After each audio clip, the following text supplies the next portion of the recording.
Turn with me to Revelation chapter 12. ప్రకటన 12 verse 7. 12:7. It says there was war in heaven. ఇక్కడ పరలోకంలో యుద్ధం జరుగుతుంది.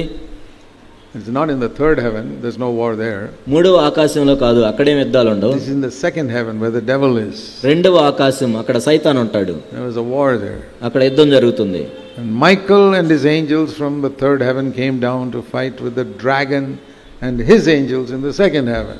మూడవ ఆకాశంలో ఉన్న మిఖాయేలు అతని దూతలు వచ్చి రెండవ ఆకాశంలో ఉన్న ఘట సర్పము తన దూతలతో యుద్ధం చేస్తున్నారు. And the dragon and his angels lost. ఆ ఘట సర్పము దూతలు యుద్ధం చేశారు and they were thrown down even from the second heaven. ఆ రెండవ ఆకాశం నుండి కూడా పడద్రోయపడ్డారు. Verse 9, they were thrown down to the earth. 9వ వచనం, వాళ్ళు భూమి మీదకి పడద్రోయపడ్డారు. And his angels are also thrown down. తన దూతలు కూడా పడద్రోయపడ్డారు. That is going to happen in the future one of these days. భవిష్యత్తులో అదే జరగబోతుంది ఈ రోజుల్లో. But I like that word in verse 8. 8వ వచనంలో ఉన్న మాట అంటే నాకు There ఇష్టం. was no place found for Satan in heaven. పరలోకమందు వారికి ఇక స్థలము లేకపోయెను. And I say, Lord, I want that to be true in my life. ఓ ప్రభువా, నా జీవితంలో అది నిజమవ్వాలి. In my home, నా ఇంట్లో, నా గృహంలో, and in my church. నా సంఘంలో కూడా. In my life, నా జీవితంలో, in my home, నా కుటుంబంలో, in my church, it must be written, నా సంఘంలో, there's no place for Satan found there. సైతానికి ఇక స్థలము లేకపోయెను అని రాయబడి ఉండాలి. No place for Satan in my heart. సైతానికి నా హృదయంలో స్థలం ఉండకూడదు. No place for Satan in my home. సైతానికి నా గృహంలో ఎటువంటి స్థలం ఉండకూడదు. No place for ఉండకూడదు. Satan in my church. నా సంఘంలో కూడా సైతానికి స్థలం ఉండకూడదు. That is heavenly life. అదే పరలోకపు జీవితం That's అంటే. heavenly home. అదే పరలోకపు గృహం అంటే. అదే పరలోకపు సంఘం అంటే. No place found for Satan in heaven.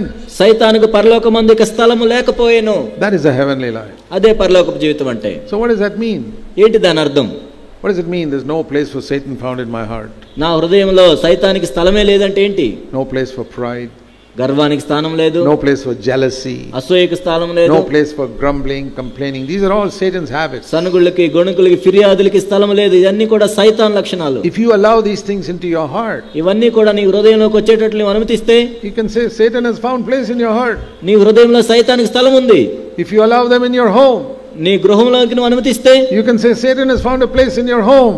నా గృహంలో సైతాను స్థలాన్ని కనుగొన్నాడని చెప్తావు నువ్వు. I'm sorry to say there are many Christian homes like this. అనేక మంది క్రైస్తవ గృహాలు ఆ విధంగా ఉన్నాయని చెప్పడానికి నేను చింతిస్తున్నాను. We cannot say about such homes there's no place for Satan found in that home. ఆ విధంగా మనం ఈ విధంగా చెప్పాలి, సైతానికి స్థలం లేదని మన గృహంలో. Now you decide that your home is going to be like that. కాబట్టి మీ గృహం ఆ విధంగా ఉండాలని నీవు నిర్ణయించుకో. Like it says in Revelation 12:8, there was no place found for Satan or his demons in that home. ప్రకటన 12:8లో చెప్పినట్లుగా సైతానికి దాని దూతలకు కూడా పరలోకమందు స్థలము లేకపోయెను. Do you believe it is possible? అది సాధ్యమని మీరు నమ్ముచున్నారా? Definitely. తప్పకుండా జరుగుతుంది. See, God will not tease us and say things which are impossible. కాబట్టి మనల్ని అసాధ్యమైన విషయాలు చేయాలని దేవుడు మనతో ఏమో ఆటాడుకోడు. You won't ask your son to carry 1000 kilos on his head. మీ అబ్బాయిని ఒక కింటా బరువు ఉన్నదాన్నో లేకపోతే 10 క్వింటాలు బరువు మోయమని మీరు చెప్పరు. No. మనం చెప్పం ఆ విధంగా. God will never ask us to do something impossible. కాబట్టి అసాధ్యమైనవి చేయమని దేవుడు ఎప్పుడూ అడగడు మనల్ని. So it's very important to understand this. కాబట్టి దీన్ని అర్థం చేసుకోవటం మనం ఎంతో ప్రాముఖ్యమైన విషయం ఇది. Please turn with me to 1 John chapter 4. మొదటి యోహాను 4 చూద్దాం. In 1 John chapter 4, మొదటి యోహాను 4వ అధ్యాయం verse 4. 4:4 You are from God, little children, చిన్నపిల్లలారా మీరు దేవుని సంబంధులు. and you have overcome these people who have got the spirit of the world. కాబట్టి మీరు లోకంలో ఉన్నవాడు మీకంటే గొప్పవాడు. Because the one who is living in you is greater than the one who is in the world. మీలో ఉన్నవాడు లోకంలో ఉన్నవాని కంటే గొప్పవాడు కనుక మీరు వారిని జయించి ఉన్నారు. In heaven there is no fear of Satan. పరలోకంలో సైతాను యొక్క భయం ఉండదు. There must be no fear of Satan in your life or in your home. నీ వ్యక్తిగత జీవితంలో కానీ నీ కుటుంబంలో కానీ సైతాన్ను గురించిన భయం ఉండకూడదు. Is anybody here afraid that somebody will do witchcraft on you? మీ మీద ఎవరైనా చేతబడి చేస్తారని మీలో ఎవరికైనా భయం ఉందా? Are you afraid that somebody put a curse on you and something bad will happen to you? ఎవరైనా మిమ్మల్ని శపిస్తే మీకు కీడు జరుగుతుందని ఎవరికైనా భయం ఉందా మీలో? No. లేదు. Because the one who lives in us is greater than the one who is in the world. ఎందుకంటే మనలో ఉన్నవాడు లోకంలో ఉన్నవాని కంటే గొప్పవాడు. We must never be afraid of Satan. కాబట్టి సైతాను గురించి మనం ఎప్పుడు భయపడకూడదు. No black magic, no witchcraft can ever touch a true child of God. ఏ చేతబడి కానీ మంత్రాలు కానీ తంత్రాలు కానీ నిజమైన దేవుని బిడ్డను ఏమీ చేయలేవు. Nobody can put a curse on you. ఎవరు నిన్ను శపించలేరు. If the blessing of God is on your life. దేవుని యొక్క ఆశీర్వాదం నీ జీవితంలో ఉంటే. Nobody can curse your children. నీ బిడ్డలను కూడా ఎవరు శపించలేరు. Nobody can curse your home. నీ గృహాన్ని కూడా ఎవరు శపించలేరు. Nobody can do any black magic on your home. కాబట్టి నీ మీద ఎవరు చేతబడులు చేయలేరు. Because Jesus Christ has defeated Satan on the cross. ఎందుకంటే యేసుక్రీస్తు ప్రభువారు సిలువలో సైతాన్ని ఓడించాడు. In heaven there's no place for Satan. కాబట్టి పరలోకంలో సైతానికి స్థలం ఉండదు. There's no place for Satan in your home. సైతానికి నీ గృహంలో కూడా స్థలం లేదు. Believe that, because the one who's living there is greater than the devil. దాన్ని నమ్మండి, ఎందుకంటే మీలో జీవిస్తున్నవాడు లోకములో కంటే సైతాను కంటే గొప్పవాడు. We must be completely free from fear. కాబట్టి మనం భయం నుండి పూర్తిగా విడుదల పొందాలి. I'll tell you a story that happened in our own home. మా ఇంట్లో జరిగిన ఒక సంఘటన మీకు చెప్తాను.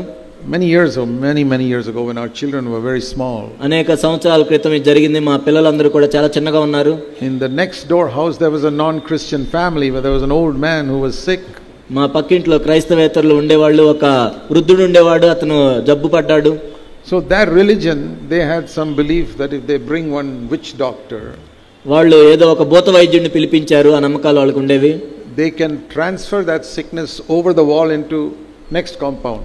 అదేంటంటే ఆ రోగాన్ని వాళ్ళు పక్కింట్లోకి పంపించాలనుకున్నారు. So they got one witch doctor. వాళ్ళు భూత వైద్యుడిని పిలిపించారు. And we saw him there sitting in the garage and stirring something in the pot. అదేదో మంత్రదండం ఏదో పట్టుకొని తిప్పటా నేను చూసాము. They had to throw something over into our compound, the sickness. ఏదో మా ఇంట్లోకి ఏదో ఆ రోగాన్ని పంపించాలని. So one morning we found one pot. ఒక రోజు ఉదయాన్న ఏదో చిన్న కొండను చూసాం మేము. We just threw it away. తీసి నేను బయట పడేశాను. So I called my children. నా పిల్లల్ని పిలిచి I said, now I want to teach you something. కాబట్టి మీకు ఒక విషయం బోధించాలనుకుంటున్నాను. You know there are real preachers who know God and there are fake preachers who just talk about God just to make money. కొంతమంది నిజమైన బోధకులు ఉన్నారు, వాళ్ళు దేవుని గురించి తెలిసిన వారు. కొంతమంది బోధకులు ఉన్నారు, వాళ్ళు దేవుని గురించి తెలియదు కానీ డబ్బుల కోసం బోధిస్తారు. God. వాళ్ళు దేవునితో వాళ్ళకి ఏం సంబంధం ఉండదు. In the same way, అదే విధంగా there are real witch doctors who are in touch with the devil. నిజమైన భూత వైద్యులు ఉంటారు, వాళ్ళు సైతాన్తో సంబంధాలు ఉంటాయి. Yeah, they have tremendous power. వాళ్ళకి ఎంతో శక్తి కూడా ఉంటుంది. And there are fake witch doctors who just fool people and make money. కాబట్టి తప్పుడు భూత వైద్యులు కూడా ఉంటారు, వాళ్ళు డబ్బుల కోసం ప్రజలు మోసం చేస్తుంటారు. Now I said, this fellow here, how to know whether he is real or fake? అసలు ఈ నిజమైన వాడా కాదా మనం చూద్దాం. I'll tell you. నేను చెప్తాను. If he was in touch with the devil, ఒకవేళ నిజంగా సైతాన్తో ఆ వ్యక్తికి సంబంధం ఉంటే, the devil would have told him, don't throw it into this compound, throw it into the other compound. అపవాది అప్పటికి చెప్పుండేవాడు, నువ్వు ఎక్కడే యుద్ధయా ఈ పక్కింట్లో ఆ పక్కింట్లో ఏమని చెప్పుండేవాడు. Here is a family that has Christ in the middle. ఎందుకంటే వాళ్ళ గృహంలో అక్కడ క్రీస్తే ఉన్నాడు. It won't work. ఏం పని చేయవు. But when he threw it into our compound, కానీ మా ఇంట్లోకి వేసాడు ఆయన, then we knew this fellow is only a fake. అంటే ఈ భూత వైద్యుడు కూడా నిజమైన భూత వైద్యుడు కాదని అర్థమైంది. He's just collecting money from them. ఏదో డబ్బుల కోసం వచ్చి మోసం చేశాడు. And finally that old man died also. మొత్తానికి ఆ ముసలాయన చచ్చిపోయాడు కూడా. Before he died, I got a chance to speak to him about Jesus Christ. కానీ ఆయన చనిపోక ముందు నేను క్రీస్తు గురించి చెప్పడానికి అవకాశం వచ్చింది. I'm just telling you, నేనేం చెప్తున్నానంటే, nobody can do witchcraft against you. కానీ నీ మీద ఎవరు కూడా ఆ విధంగా చేయలేరు చేతబడులు. Heaven is in your home. ఎందుకంటే పరలోకమే మీ ఇంట్లో ఉంది. We must always seek to have this type of life. ఇలాంటి జీవితం కోసం మనం ఎప్పుడు చూడాలి. That is why it's very important that husband and wife should not fight. There's no fighting in heaven. అందుకే పరలోకంలో యుద్ధాలు ఏం జరగవు కాబట్టి భార్యాభర్తలు కూడా పోట్లాడుకోకుండా ఉండాలి. If you do fight, you must stop as soon as possible. ఒకవేళ మీరు ఆ విధంగా అవుతున్నా కానీ వెంటనే ఆపేయాలి. If a thorn gets into your foot, మీ కాల్లో ముళ్ళు దిగినట్లయితే what do you do? ఏం చేస్తారు? Stop. వెంటనే ఆగుతారు, pull it out. ఆగి తీసి పడేస్తారు. You must treat quarrel in the home like that. కాబట్టి ఇంట్లో ఏమన్నా గొడవలు ఆ విధంగా ప్రారంభమైన వెంటనే ఆ విధంగా ఆపేయాలి. As soon as it starts, ప్రారంభం అయిన వెంటనే తీసేయి.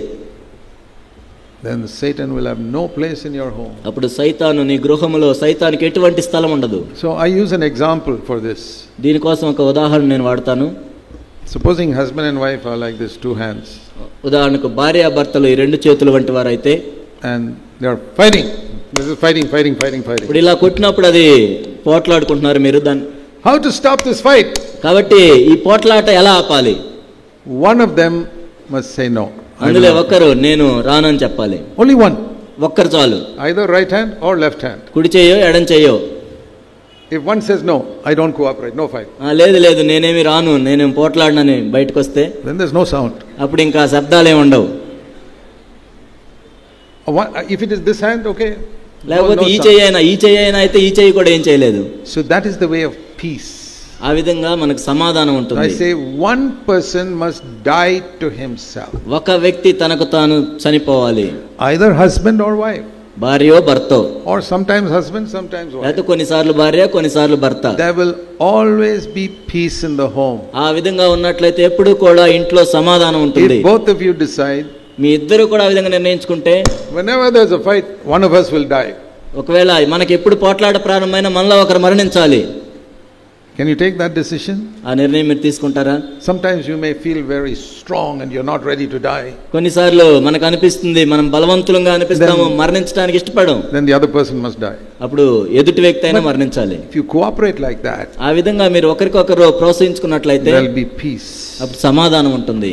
And if both are willing to die, ఇద్దరు కూడా చనిపోవటానికి సిద్ధంగా ఉంటే, then it will be fellowship. అప్పుడు సహవాసం ఉంటుంది, Heaven. పరలోకం. So it's really very simple. ఇది ఎంతో సామాన్యమైన విషయం. You just have to look at Jesus. మీరు యేసును మాత్రమే చూడాలి. When they hammered the nails into his hand, వాళ్ళు సైనికులు ఆయన చేతుల్లోకి శీలలు కొట్టినప్పుడు, lifted up the cross, ఆ సిలువ ఎక్కించినప్పుడు, he said, Father, forgive them. ఓ ప్రభువా వారిని క్షమించు. They don't know what they're doing. ఓ తండ్రి వారిని క్షమించు, వారు ఏమి చేస్తున్నారో వారికి తెలియదు. Always keep that vision in front of you. ఎప్పుడు కూడా ఆ చిత్రాన్ని, ఆ దర్శనాన్ని మీ ఎదుట ఉంచుకోండి. That is heaven.